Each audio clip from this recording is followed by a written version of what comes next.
I'd like to do a video on how to read the training program. I'm aware that there are some new paddlers to the training program, and some of them have commented that they're unsure about how to read the training program. And that's normal when you start a training program. Every coach that writes a program has their own way of presenting it. And even if you're familiar with training, often when you switch from working with one coach to another, you need a little help on sort of how to read the program, how to find your way around the program so that you understand where everything is and what it all means. It looks complicated when you take your first glance at it, but once you get used to it, it's really pretty easy. So this is a program from last summer. It's an advanced program. I offer three levels of programs, novice, intermediate, and advanced. The load increases as you go from novice to intermediate to advanced. So the advanced is the hardest. It's got usually the most volume, often the most intensity, and it often has you paddling and doing strength work more than the other levels of programs do. The important thing to know is that it sounds really generic when there's only three levels and you have to fit yourself into one of them. But everyone has the opportunity to have their work customized for them. If they work with me in the Paddle Monster app, message with me and tell me what their needs are specifically or what their time constraints are, that type of thing. And I can then work with them to customize the program. I can also customize the program to meet their particular race schedule. So, this program that is posted represents a starting point. There's lots of opportunity to have it customized to meet your specific needs. But it says it's advanced summer program. It's week 33, which means it's the 33rd week of the training year, which typically starts at the beginning of November. And then it's got the date. This was June 9th to 15th, 2025. This big box here is where I give the general directions for the week, specific instructions that you might need or the goals for the week, the main things to think about during the training week. Anything you should know is provided in here. And then I get into the specifics of each day. You'll see this column beneath the big box or this row. It says macro 2, meso 2, micro 1, and then it's got the date. So when you're looking at a periodized training program, it's broken into different phases of training or different training blocks. And a macro cycle is the biggest training block. And this is the second one of the year. The first one was, the spring competitive training program. And now we're into the summer program. So it's the second big training block of the year. And it's the second smaller sort of 6-week block within that macro cycle. The first mesocycle was focused on accumulation, development of aerobic base.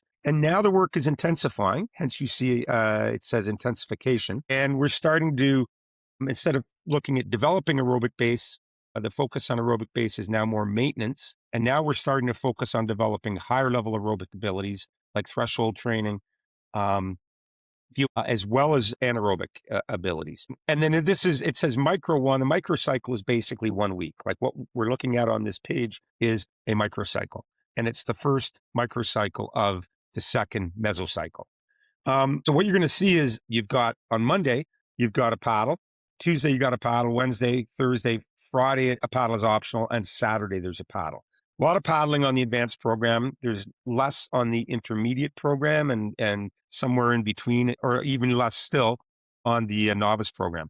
You'll also see that there's 3 strength sessions, a Monday, Wednesday, and Friday. You'll note that there's a day between those strength sessions. That's pretty important because it allows you some recovery between each day that you're going to the gym. And then you'll see that there's also some cardio work, supplemental work at this point to help maintain your level of aerobic base. Now, I should tell you that I usually have athletes training 6 days a week, and then 1 day of the week is off. Typically for me, it's Sunday's the day that's off, but you can change your rest day to any day of the week. Oftentimes people take the Monday off and they just shift the whole week over so that you're starting the week with Monday's work on Tuesday and you're finishing with Saturday's work on Sunday.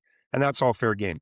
You can even move things around more than that to fit your own personal schedule. I recommend, if you're going to do that you seek some guidance from me, again, through the app. I'm happy to provide you with that guidance, and it just helps make sure that you're not loading up strength on back-to-back days, for example, or you're not doing the highest intensity sessions on back-to-back days. You'd like to get a little bit of a rest between the highest intensity sessions. So typically what you'll see in my programs is the week starts with lower intensity work. And what you see is 5 times 12 minutes, alternating 1 minute at level 2 and 1 minute at level 3, and you take a minute rest between each 12 minutes. So basically, how you would do that is you would start your 12-minute piece by going at level 2 for a minute, and then as your watch or your GPS ticks over to the second minute, you up the intensity level to level 3.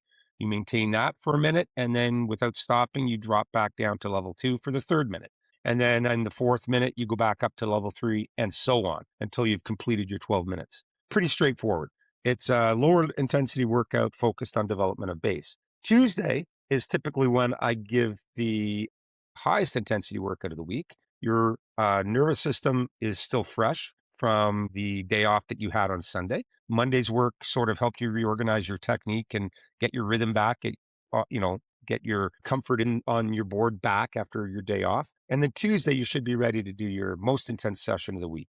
And in this instance, it says 8 times a minute, 90% of max, with 3 minute rest between each 1 minute piece. And I say that the odds are with moving starts, which means that your board is moving slowly when you start the piece, and that the evens, so that would be numbers 2, 4, 6, and 8, are with full starts, standing starts on the water with your board standing still, and then starting from a dead stop up to full speed. And then I suggest that you do cardio, and after the water workout, and I say 30 minutes easy at level 2, and I say ideally done as soon as possible after the paddling workout. The idea behind that is that you're going to accumulate a fair amount of lactate by working anaerobically in those 8 times 1 minute pieces, and light aerobic activity as soon as possible after that high intensity work is going to help you clear that lactate more quickly so that it's out of your system and you're recovering more quickly and you're more prepared for the next stage. Wednesday, I have you do 2 sets of 10 times 1 minute. So that's you're going for a minute, you're taking a minute rest, you're going for a minute, you're taking a minute rest until you've done 10 of them. And I say that these should be done at level 2 to 3 and no higher. And I say that it's a technical focus. So in this instance, it's not about going fast. It's about paddling well, choosing an element of technique that you feel you need to focus on and executing it as well as you possibly can during each 1 minute piece. And I say in this instance to you to do the first set with a bungee resistor. So bungee is one of those stretch cords that has hooks on either end, and you put that around your board so that the two hooks are together on the top of your board, just in front of the widest part of the board so it won't slide backwards when you're paddling. And then you go and do your first set of 10 with that extra resistance that the bungee is going to provide. It's going to make your board go a little bit more slowly through the water, which gives you a little bit more time in the stroke to feel everything and to make everything happen in proper sequence during your stroke. The extra load that you feel is caused by that resistance helps you feel a little bit more load in your muscles, so you have a better idea of what muscles you're using when, which really helps you, again, with the sequencing of your movement during your stroke. And then I'm suggesting here that you do 15 minutes of level 2. So that would be steady nonstop between each of the two of the sets of 10 times 1 minute. And then the second set of 10 times 1 minute, you wouldn't use the bungee. Okay. So that's kind of what that means. Thursday in this program, it says 4 times 2K. First and third are at 90% of max. So they're hard. They're high intensity. Second and fourth are level 3, paced as evenly as possible, which means you start out at a level 3 pace and you try to maintain that pace, not just the heart rate or the effort level, but try also as much as you can to maintain your speed pace. And then I say to take 6 minutes rest after the first and third. So it's a longer rest after the higher intensity pieces and a 3 minute rest after the second. So always a shorter rest after lower intensity work. And then I say if you're training for technical racing with all the turns, that you should be doing this work on a course with 7 to 8 turns. So you've got some options. You can actually drop buoys and paddle around the buoys, or you can use existing buoys that you may have in your paddling location, or you can just do random turns. I suggest trying to have set turns so that you can have some consistency from piece to piece to piece about where you're turning. But the point is that really what you want to be doing is practicing your turns if you're a technical racer. And then on Friday, I've got paddling is optional. So you can either do your cardio work for 50 minutes at level 2, or you can paddle steady for 50 minutes at level 2. So this is a low intensity workout. It's just to help maintain the aerobic base that you had developed in the last training phase. And I ask that you do your strength work before, or sorry, your paddling work before you do your strength. In the paddling season, I always ask that you do your paddling work first, because I want your nervous system fresh for the paddling. In the off season, it's usually reversed. I suggest that you do the strength first if you are paddling, because the focus in the off season really needs to be on strength development. In the summer or the competitive season, strength work, the focus for that is usually strength maintenance. And then Saturday is another intense workout. It's 6 times 4 minutes at a hard level 4. So when I say hard level 4, think of, or hard at any level, think of a training level or a training zone, or in this instance, level 4. It's a range from sort of 80% heart rate of max heart rate to, say, almost 90% of max heart rate. And there's quite a difference in how that feels when you're doing um, the lower end of the range and the higher end of the range. So sometimes I'll say low level 4 or low end level 3, or high end level 4 or high end level 3. If I don't say, I usually suggest that people kind of aim for the middle of the zone, but it can have an impact on what the workout feels like, whether you're working at the top end of the range or the bottom end of the range. And in this instance, it's a 2-minute rest. If there's no instructions about how to to start each piece, you can assume that it's a moving start. So it's not a dead start from standing still with your board not moving to getting up to full speed. And then Sunday's off. Now you're going to see on most of the programs, at each level, there's multiple training elements in a day, like a paddle and strength, or paddle and cardio, or paddle and strength. And I really believe that if you aren't doing a couple of things like that a day, then you're not doing enough. So, for example, it's really important to do strength at least twice a week during the competitive season to maintain the strength that you built in the off season. Strength is very important in SUP, and it's important that when you build it in the off season, that you maintain it throughout the competitive season, because it's a long competitive season. We get on the water, in April, and people are racing their most important events of the year often at the end of October or later. And if you're not doing your strength work week to week to week, you're going to lose a lot of the strength that you built by the time you're doing your most important races.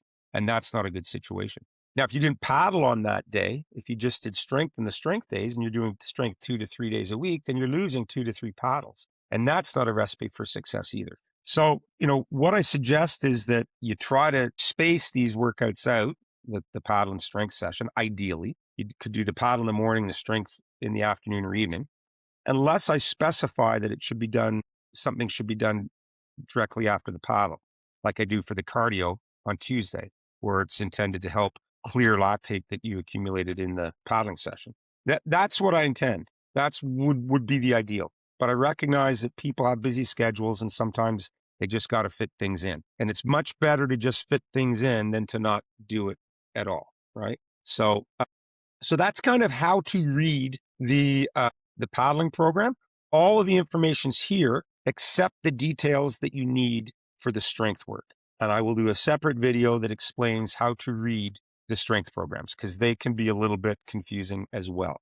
And of course, the thing to do is, if you encounter a workout, because these workouts aren't the same from week to week to week to week. The workouts on given days change. Like, for example, this is week 1 of an intensification phase. And as you move into weeks, 4, 5, 6 of an intensification phase, the work is going to change. It's going to get more intense. It's going to get probably shorter distance with higher intensity. So you're sprinting at a higher speed. Things evolve. And so the workouts do change. And, if you're able to read the work the way it's presented here in this program, you're probably going to have no problem reading the work as it changes. But if you do, the thing to do is to reach out to me and ask. There's no such thing as a silly question. I'm happy to answer questions. That's why I coach, is to help people.